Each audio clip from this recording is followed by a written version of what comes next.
So today in this video we shall factorize x square minus 3x plus 2. So first we factorize the last number 2.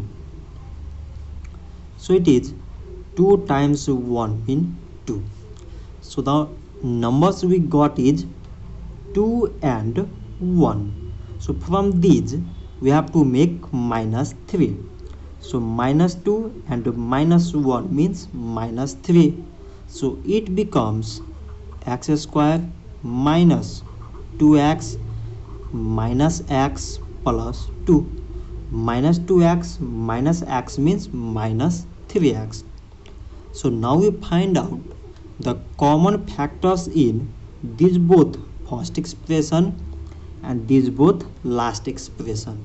In the first, the common is x. So remainder is x minus 2.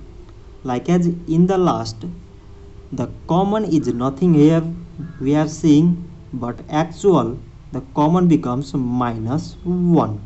So remainder here x and here minus 2.